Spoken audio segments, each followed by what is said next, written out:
better. Thanks, team. We all experience the blues or down moods once in a while, but when these feelings persist and compromise our daily functioning, it can be a sign of depression. Yesterday, we looked at how medication changes the chemistry inside your brain. This causes subtle changes in the way you feel, act, and behave, and help you feel more emotionally stable, outgoing, trusting, and assertive, and less hostile. It's amazing that with treatment like this, people still choose to suffer in silence. And a lot of men do that. Why is that, Azelle? People do suffer in silence because I believe there's still a stigma. People feel depression is not a legitimate illness. You should be able to see it, like we mentioned earlier this week, on an X-ray, on a blood test, to prove that you have a problem.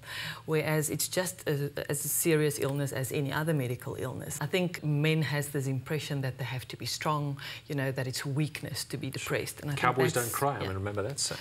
Yes, yes. And I think it's very important to know it's not weakness, but it's illness. Yesterday, we talked about medications that can treat depression. Today, let's look at adjunctive therapies that we can use in conjunction with medication to manage the disease.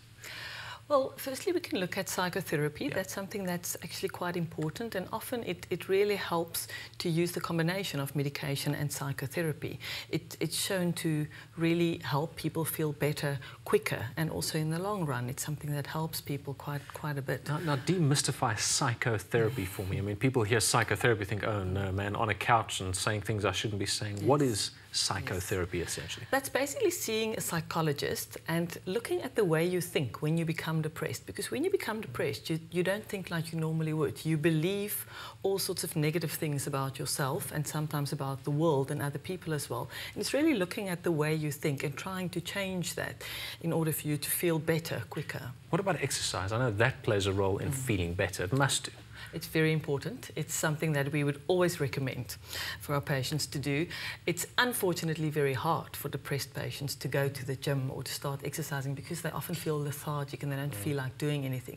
But there's quite a few studies that actually prove that exercise can improve mood. So that's very important. As I'm sure sleep and relaxation, that must have a positive effect. Yes, especially because anxiety is often part of depression as well. And that's why we'd recommend for people to do something relaxing or specific relaxation exercises, get enough sleep, have healthy eating habits.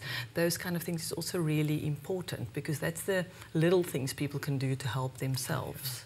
What about socializing? I imagine for a person who's suffering from depression, they don't want to be around people, and yet that can have a positive impact, surely. Yes, it can.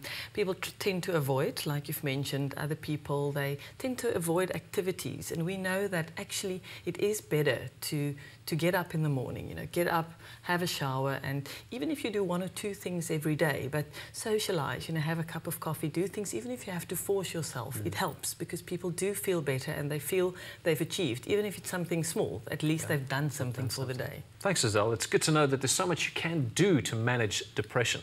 Many people think that depression is something you just have to live with when you get older, but it's not. Just like other illnesses, depression can be treated so that people can live happy, active lives. Treating depression with medication, therapy, or both may mean making lifestyle changes to who you are. In that case, you could argue maybe a minor personality makeover is worth a try.